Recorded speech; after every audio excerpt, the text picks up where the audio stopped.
Hi, I'm Dan Fry. I'm a teacher at MIT in Cambridge, Massachusetts, and today we're going to do a session about design of mechanisms.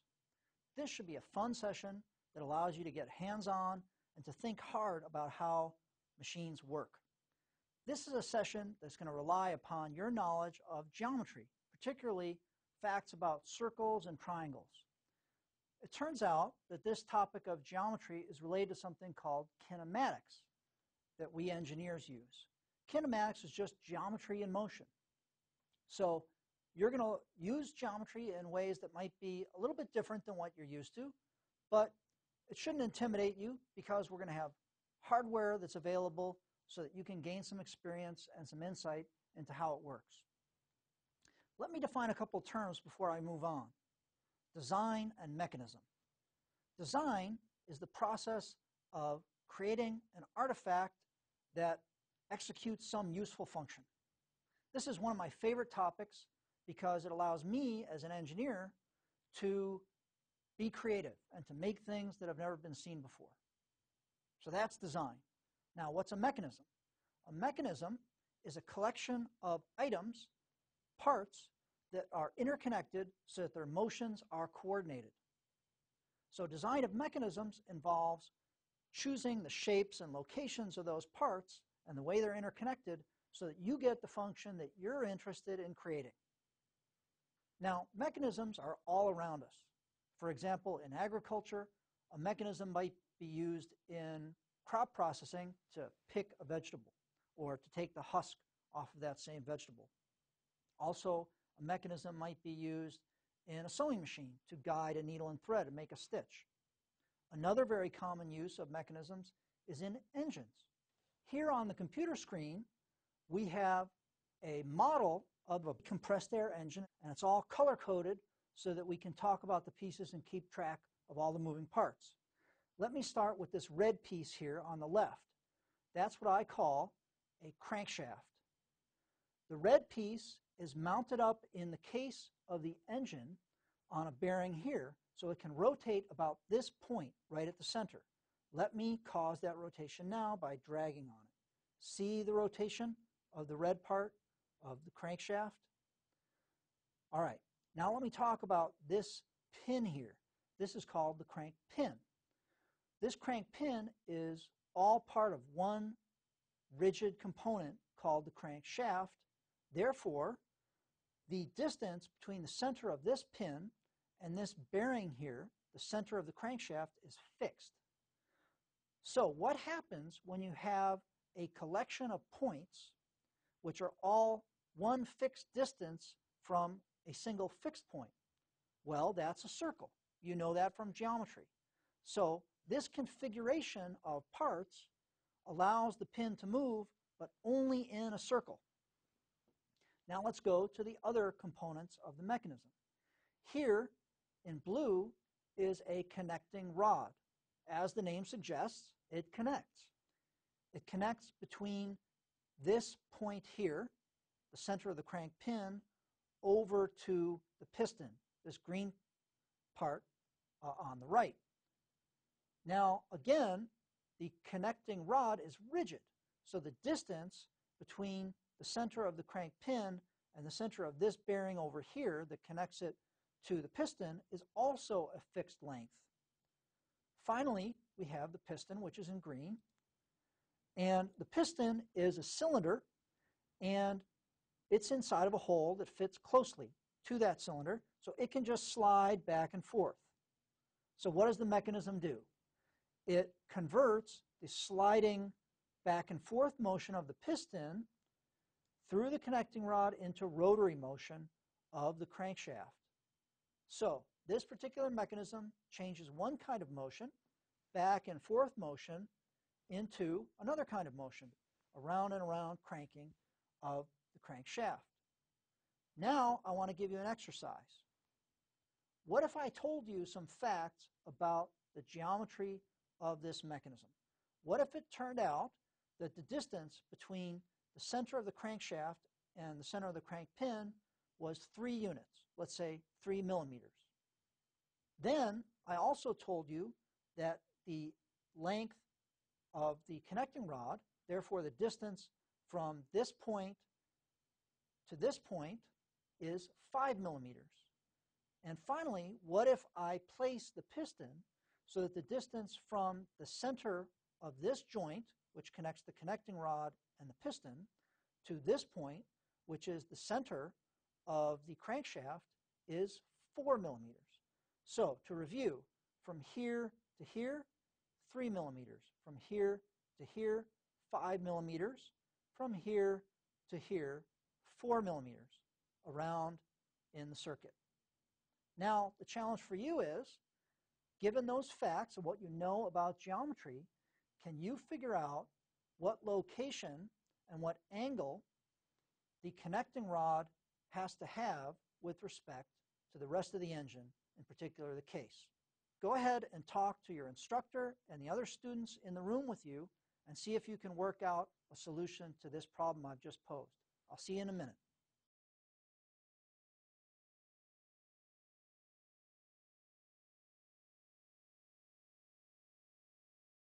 Welcome back. So what you've just seen is that geometry can be used to understand the relationship among moving parts in a mechanism. Geometry is the mathematics that allows you to see the interrelationships. But it's also important to get a physical intuition. So I want you to also work with an actual prototype of a mechanism. I have something here in the room that I made out of pegboard. It's going to be very similar to the mechanism we just saw in the engine. Now you should create something similar to this, either out of pegboard, if that's available to you where you are, or perhaps out of construction paper and thumbtacks, or maybe cardboard and nails, whatever works for you. Now, this mechanism I put on the pegboard is one of a class of mechanisms called a 4-bar mechanism. Let me go through the 4 bars now. This yellow bar is stationary. It's really just a piece of construction paper that I've taped to the pegboard. Now, there are 2 other bars that are pinned to the pegboard using bolts, so they can move around in circles like this. The 4th bar is a piece of pegboard that is pinned to the ends of the other 2, the red one here and the green one here, pinned at the ends. Exactly how you make those joints is not important. The key thing is that they have to allow rotation, but as before, they make sure that the distances between the different points are fixed and therefore that they move in circles. So for example, this component here makes sure that the distance to this pin is always on a circle of 1, 2, 3, 4 units on the pegboard. Now, here's the challenge for you. What would happen if I grab the end of this red link and move it around in a circle? What will be the resulting motions of the green link? And what is the relationship of this mechanism to the one that we just explored? That is, the compressed air engine that was in the toy and that we also illustrated on the computer screen. Take that as an exercise, work with a physical prototype, talk to the other kids in the room and to the instructor, and we'll come back and see you in a minute.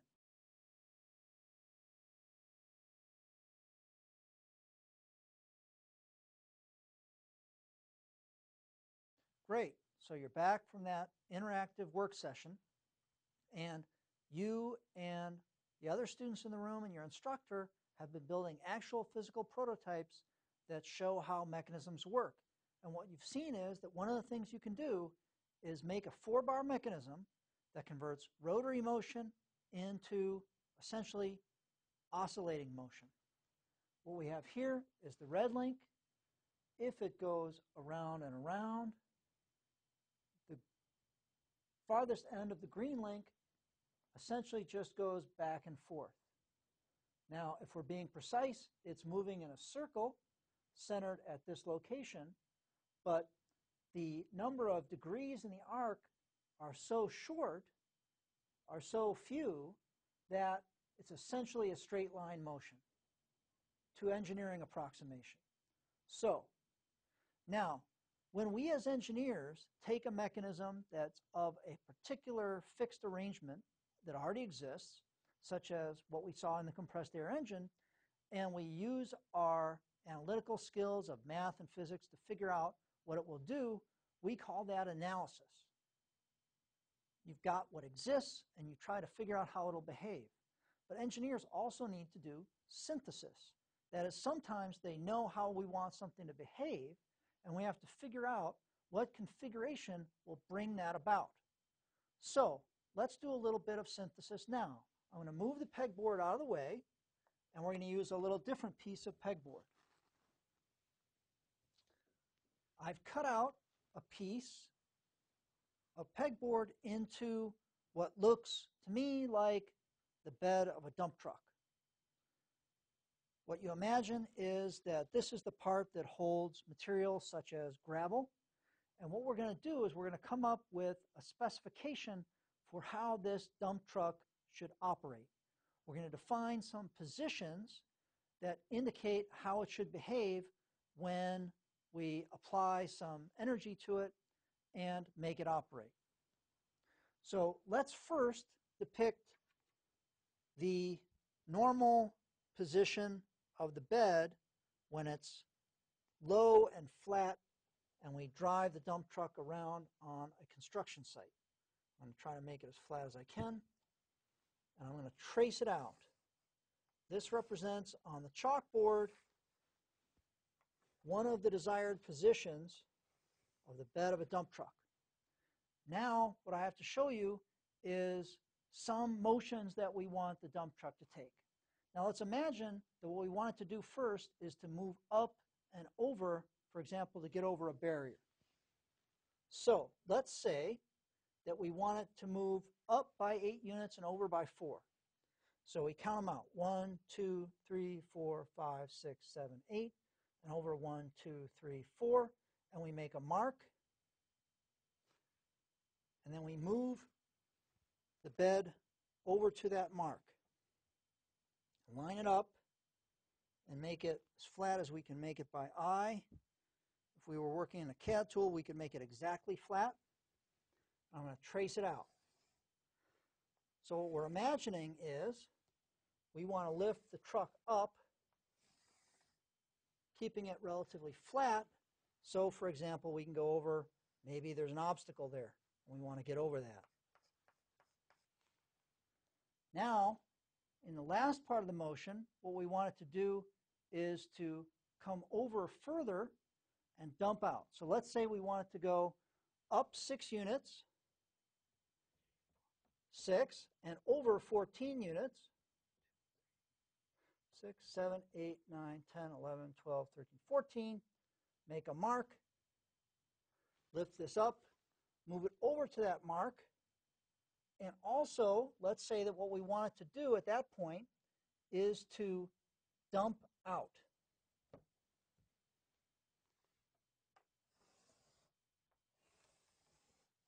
So that's our last position. We want it to move up and over. Actually, I want it, let's say that the obstacle is a little smaller than what I had envisioned. It's just there.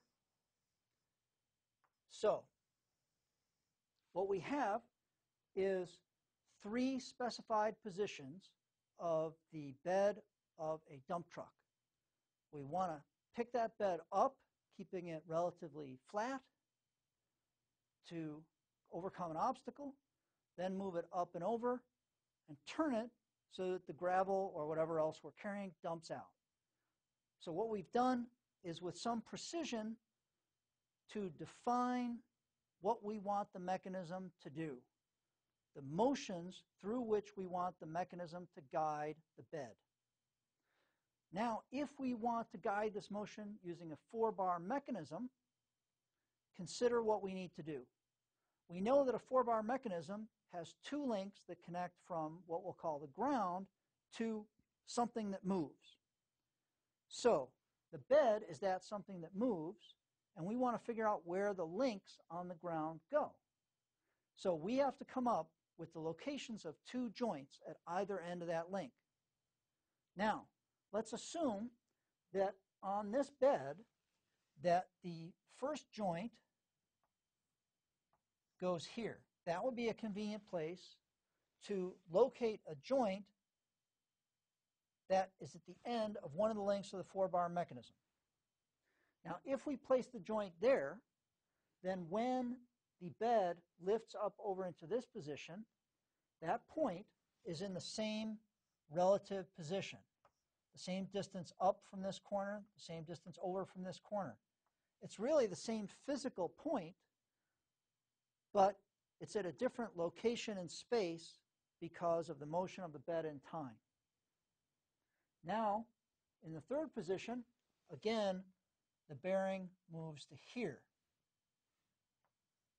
Again, the same relative position, but with reference to the ground upon which we're driving the dump truck, it has moved, but with respect to the bed itself, it has not. It's at the same relative location. Now what we have is 3 points in space that define different locations of the bearing at different points in time. And we've decided that we're going to execute this motion with a 4-bar mechanism, meaning that the motions of this bearing are going to be guided by some kind of rigid link that's connected somewhere to our truck itself, which is, we'll assume, stationary. So how can we reason out the location of the stationary joint from 3 positions of the moving joint? That is the question that I pose to you.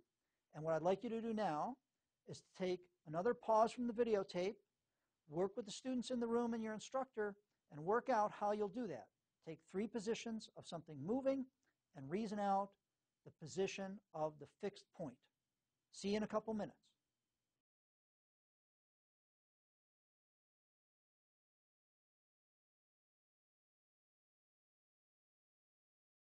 Okay, you've been hard at work synthesizing a mechanism, and I've been working on the same problem right here. So remember, you had these 3 points that represented locations of a pinned joint on the bed of your dump truck, and you're trying to figure out where that stationary joint needed to be. That is, where the center of a circle was that included all those 3 points. You've been working on that, and I've been working on it too here on the board. Now, there are multiple ways to do this, but I'm going to sketch out one relatively easy way. I took 2 of the points on the right side of the mechanism, and I connected them with a line segment. Then I found the middle of that line segment. So this segment of the line above it is the same length as this segment of the line below it. Then I constructed with a square piece of paper, in this case, another line that's perpendicular and goes through the midpoint of that segment, and that extends out in this direction. Now, what I know is that my joint, the center of the circle I need, is somewhere along that line. But I want it down to a single point, so I know just where to put the bearing on the bed of my truck. So I take 2 other points from the set of 3. I construct a line segment between those 2 and find the midpoint again and run a perpendicular down, and I find the point where they intersect. You see, I know that the center of that circle needs to be on this line, and the center of that circle also needs to be on this line. The only point that obeys those 2 constraints simultaneously is this point at the intersection. So that is the center of my circle, which contains these 3 points on the desired specified positions of my dump truck bed. That point I found, if I take a ruler, is just 4 units over to the left of the bottom left corner of my dump truck, and it's 5 units on the pegboard or whatever you prefer up from this point at the corner of the dump truck. So 4 and 5. So that's half of our 4-bar mechanism. Now I have to take the exact same process and apply it to the left half. So here I pick another point on the bed of the truck. Again, a convenient point, just the bottom left-hand side. Here I've marked it and circled it. That would move up to this position in the second desired location of the bed. And finally, it would end up in this position at the third location of the bed when it's dumping out.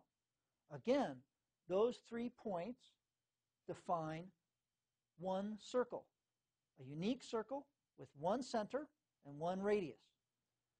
Using, again, the same geometric construction technique, I could find the center of that circle, and I would find that it's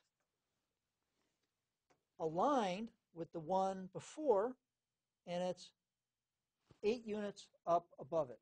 8 units on my pegboard, or 8 units in whatever scheme you're using there, in construction paper and pins, or whatever medium you're using. So I claim that we have now synthesized a 4-bar mechanism that will do 3-position synthesis. Let me show you that that's the case by building it out of a pegboard. I've done the work ahead, and here's the result.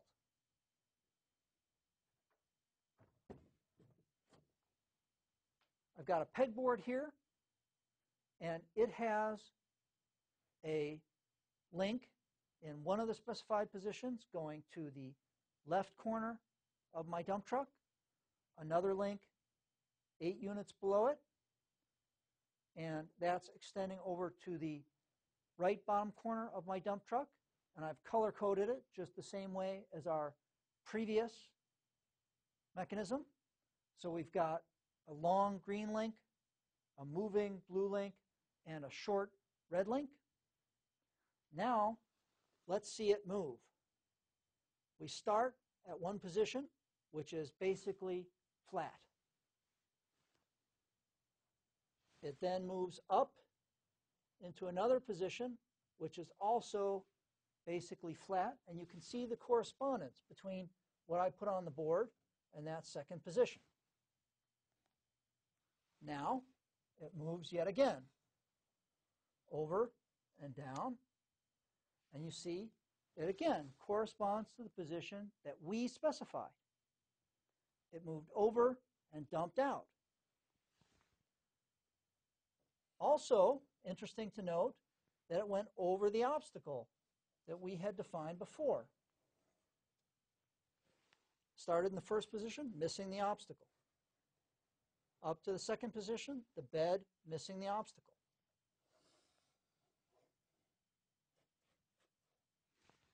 Into the third position, again avoiding the obstacle. But you'll see one problem. Although the bed that contained the gravel avoided the obstacle, look what happens to the red link. The red link goes right over it like that. So what we have to do is come up with a way to change the design and avoid that obstacle. So that is the next challenge for you. The task that I'm giving you is think of a few different options. What can you do to change the design of this mechanism so it still has the desired motions, but won't have this interference between the obstacle and the red link? There are more than one way to do it, so try to come up with a few different options, work together with the other students in the room and your instructor, try to be creative, and we'll get back together and share our solutions in just a couple minutes.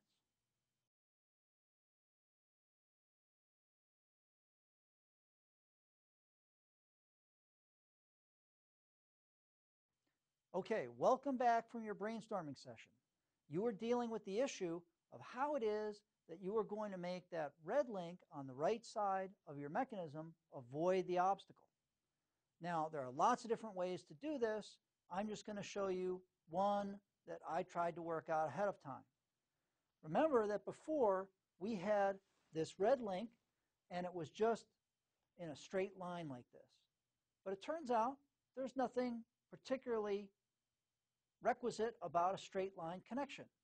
We could have any shape of material we want as long as they connect from one point to the other. So I made this very unusual shaped piece that goes almost in the opposite direction of what we needed, but then curves back over to the connection with the bed of the dump truck. Now, let's see what happens. It's going to be the same motion. Here we see it moves the payload up into a new position, and it dumps it over as before, and it's always avoiding the obstacle. See, that curve in the component allowed it to avoid the obstacle, but still guided it in the same path that we wanted. Now, there are other ways that you could have done this. You could have, for example, just decided to connect this link at an entirely different place on the bed. Lots of other options too. The key thing is that you generate a lot of options before you decide among them. That's one of the important things that design engineers need to do. First be creative, then be critical. Now, there's one more thing that I want you to do before we leave. I want you to think about this capability that you've just exercised. The ability to take a motion, specify it with 3 positions, and then build a mechanism that will execute those 3 positions. What could you do that would be useful with that skill? What things out there in the world would be useful functions that you could execute? Generate some ideas, talk to your friends, and we'll come back in just a couple minutes.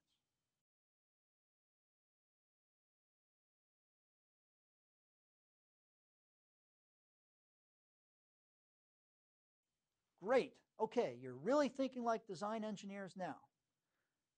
You've acquired a new set of skills. You know how to take a specified geometry and to synthesize a mechanism that will execute that function that you specified. You've thought about how you can use it in the real world. And now I hope that this is something that you can take out into your community and apply and make life better and easier for people around you. So we've seen that geometry is useful in the real world, that you can be introduced to an engineering mindset by getting hands-on with some real equipment, and I hope that this is something that you can take forward and really enjoy doing. Have a good day. Goodbye for now.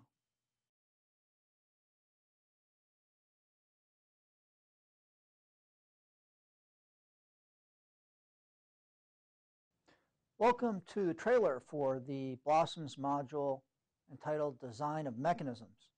This segment is meant for you, the instructor, and this is my opportunity to communicate to you some of the tips or tricks that I think might make the session go a little bit more smoothly. One thing I want to comment on, first of all, is that there's a lot of material in this video, and one thing that's been suggested is that some will want to do this in a single 1-hour session. That would mean you have roughly a 1-to-1 ratio. For every minute that students are watching the video, they have a minute of hands-on exercises. But some may want to stretch it out in order to give people more time to absorb material.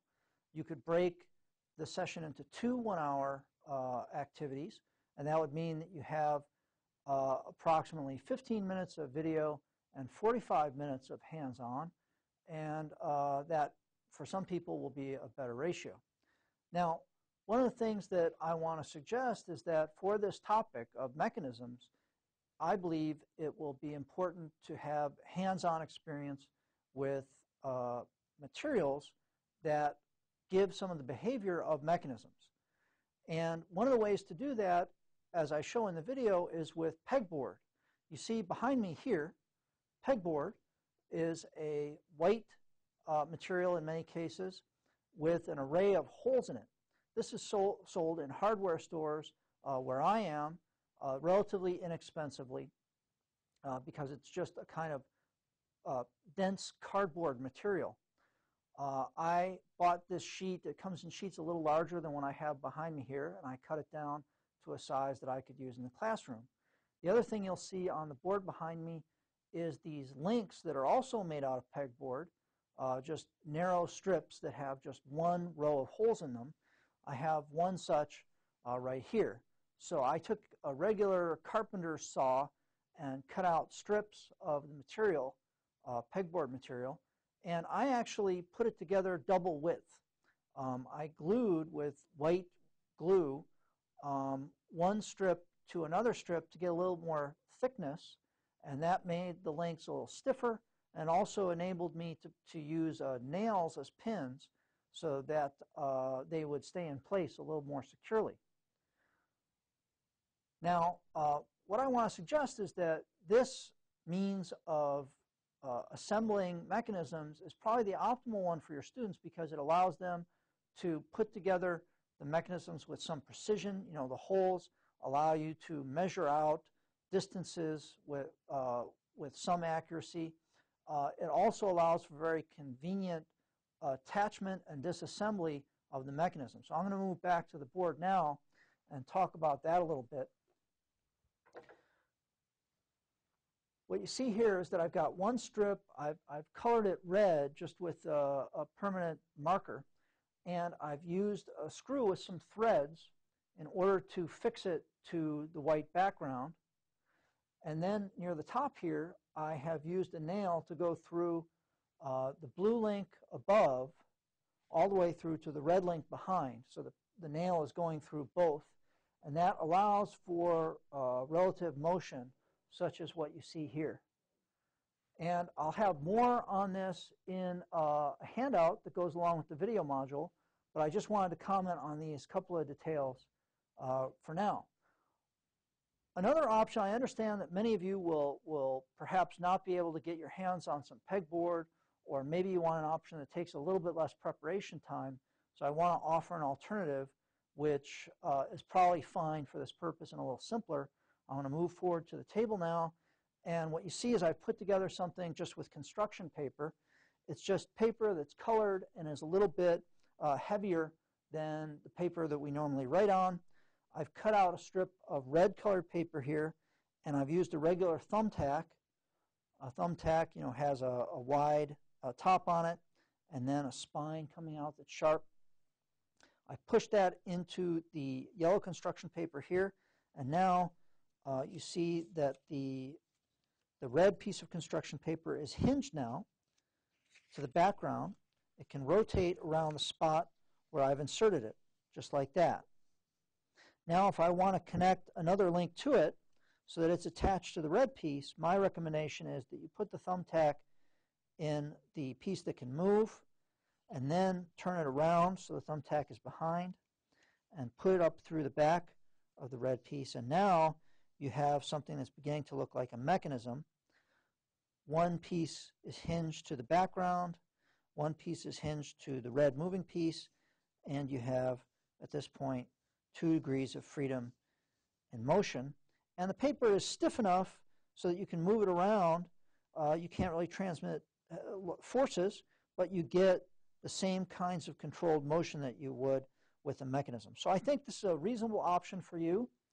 I think it's important that you have the students afford them an opportunity to put their hands on something and to observe the behaviors of the mechanisms for themselves and to do a little experimentation on their own.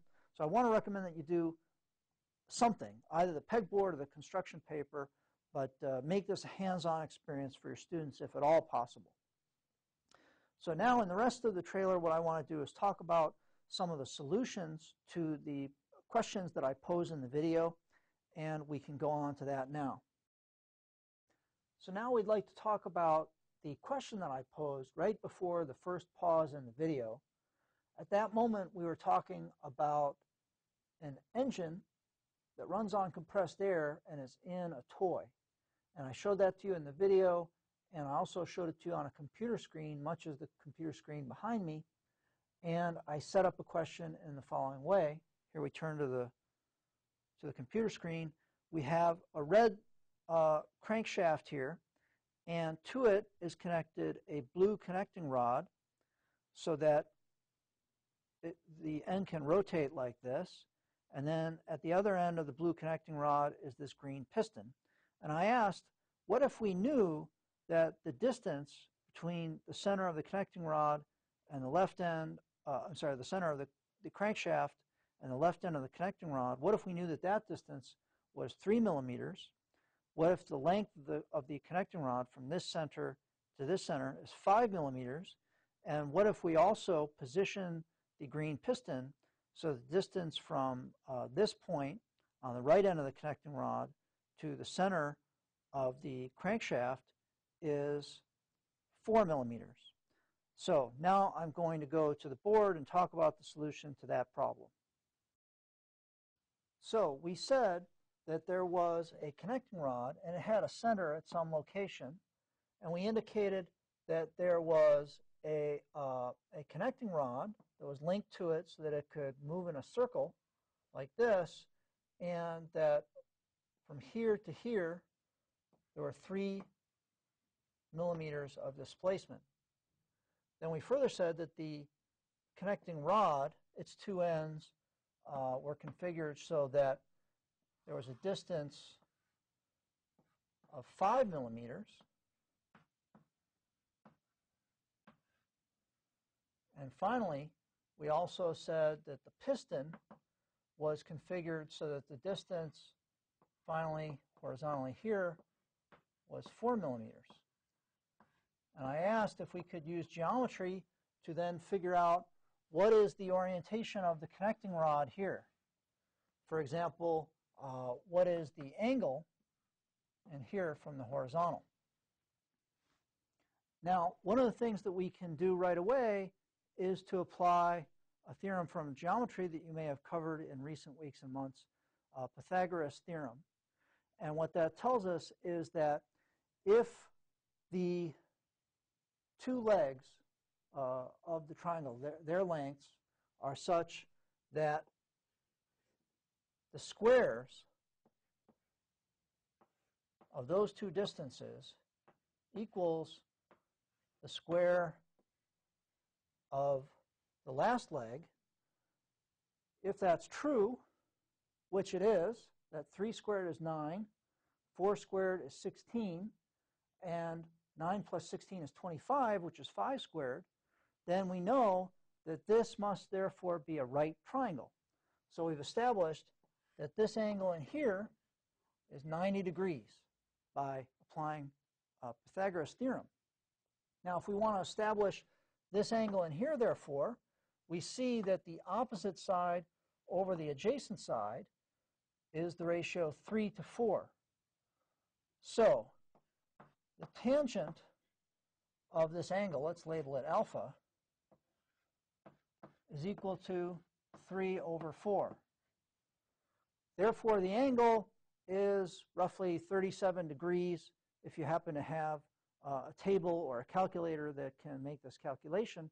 If you just want to do an estimate so that you can ascertain roughly what is the angle whose tangent is 3/4, you might just try to remember some of the triangles that are important benchmarks. For example, I can draw another triangle here.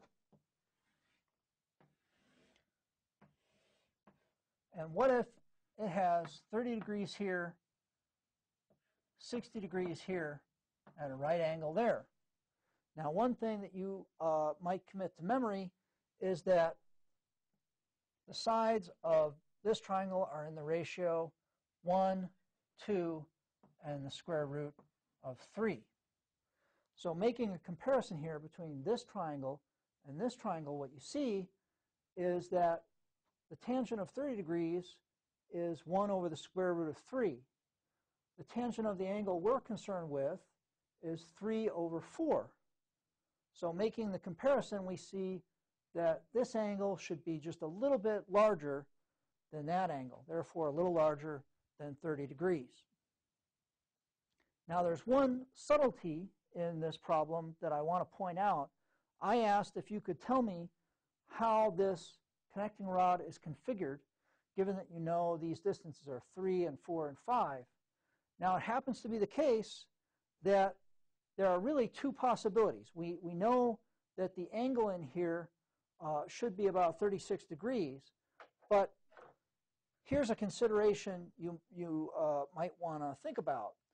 We know that this link that goes from the center of the crankshaft to one end of the connecting rod constrains it to move in a circle. We talked about that, and so I have this device here that basically works like a compass except with chalk, and what I can show therefore is that somehow the geometry of this mechanism constrains it so that the end of the connecting rod has to be somewhere along this circle. The other thing we know is that if the piston is placed at that location and is 5 units long, then the connecting rod must be somewhere along this circle. Now that's consistent with the drawing we've made here, but it's also consistent with the possibility that the connecting rod is up here. So really there are two answers to my question. The connecting rod could be in a configuration like this, or it could be up here in a configuration like this. And drawing some circles will help you to see that both of those are valid answers to the question I posed. So your students should be able to articulate some of the ideas relating triangles and circles and geometry to the engine that we introduced in the video. So in the second pause of the Blossoms video module, Design of Mechanisms, I posed a question to the students regarding this mechanism on the pegboard. I asked, when the red link executes motions round and round, what will the mechanism do? And in particular, what will the green link do? What motions does it execute? Now, if you've built the pegboard, what you'll be able to do is to experiment yourself, and what you'll see, first of all, is that directly by experience, you'll see that when the red link goes around and around, the blue link oscillates back and forth just through a small angle, and therefore the end of the link moves back and forth. Now, because it tilts only by a small angle, the motions it executes are almost a straight line. They're actually motions over the arc of a circle, but because the arc is subtended by maybe just 10 degrees, it's very nearly a straight line. Now that sets up a correspondence between this mechanism on the one hand and the compressed air engine on the other. So what you see is that the red link going round and round is very similar to the crankshaft on the engine.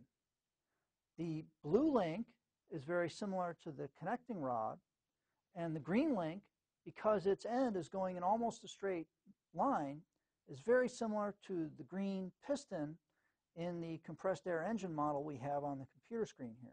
So that's the main message to get across, that a mechanism, a 4-bar mechanism like this, could behave very much like a slider crank mechanism, even though it's connected in relatively quite different ways.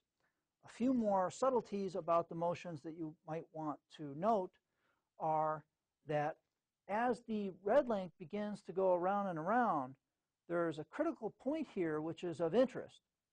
You'll see that when the red link and the blue link are forming a straight line, we call that a toggle point.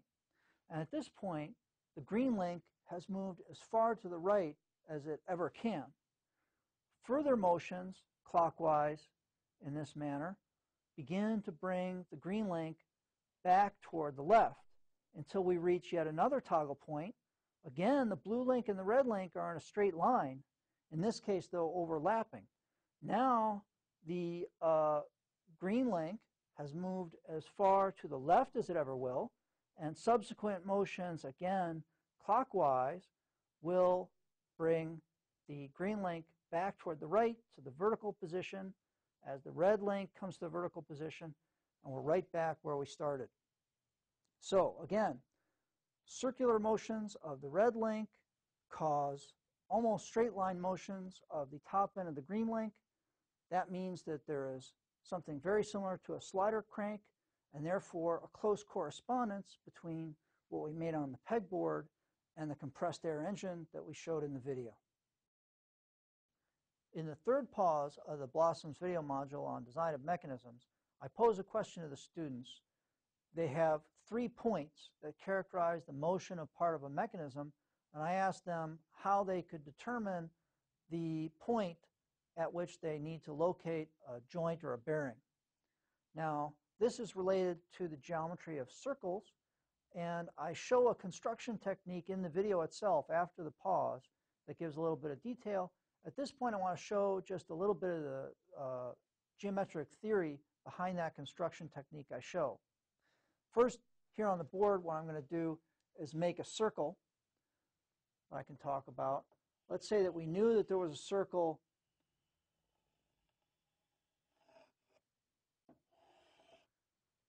and let's say that there are 3 points on that circle that are of interest to us, maybe there, and there, and there. And I draw a line between 2 of the points. Now, this line that goes between 2 points on the circles is called an arc of the circle. Now, if we construct a perpendicular line to this arc that happens to bisect the line, such as this, then a theorem from geometry says that that line that is perpendicular and is a bisector of the arc, that line must contain the center of the circle. Now, I use that construction technique in the video in order to solve for a point at which we must locate a joint. I do that by finding a second line. I then take these 2 points and I construct a perpendicular bisector of that arc, and I say that because we know that the center of the circle has to be along this line and has to be along the center of this line, we know that the intersection of those 2 lines has to be the unique center of that circle. Now, I just wanted you to know that there is this theorem. The theorem is usually referred to in the following way, that the perpendicular bisector of an arc must contain the center of a circle. Some details on that can be found at the following reference, www.mathopenref.com/const, the numeral 3, pointcircle.html. And this is a nice web resource that gives you more details on that theorem that I mentioned and also the construction technique that I use in the video. So there are just 2 more pauses in the Blossoms video module on design of mechanisms. In these 2 pauses, I pose questions to the students that are of the nature of design questions. They have the form, how might you do the following thing? And therefore, there's not just one answer, but a huge space of possible solutions. So the ways that you'll work with the students on this is very much at your discretion. We don't want to try to anticipate how your students will respond. But I will comment on a couple of things.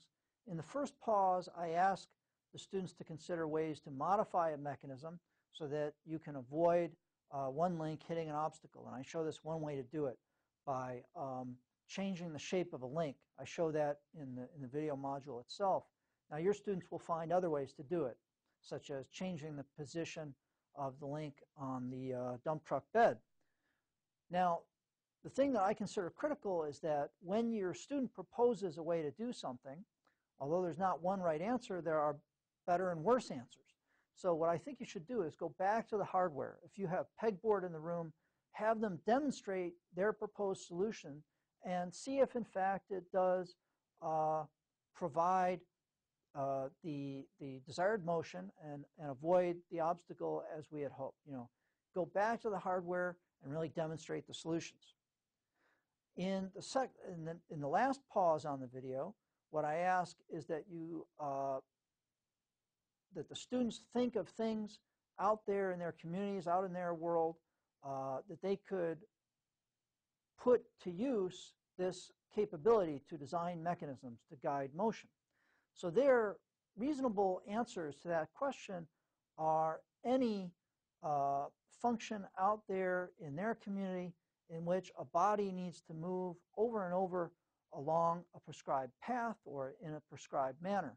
And so some of the things that come to mind are in agriculture, in manufacturing, but some things day to day that they might come in contact with, storage bins, really anything is possible. You might prepare for presentation of this module by going out and observing things in the community, providing some examples for your students from your area. And I think that that will make the video module and the associated session that you run more engaging for the students when they see the relevance of this mechanism design topic to their lives and their community. So I want to encourage you to prepare for the session as an instructor by going out and finding examples of guided motion in the world around you, maybe in your classroom. So I want to thank you for your participating in this educational exercise. I hope that your students get a lot out of it, and I hope that this resource was valuable to you. Thanks.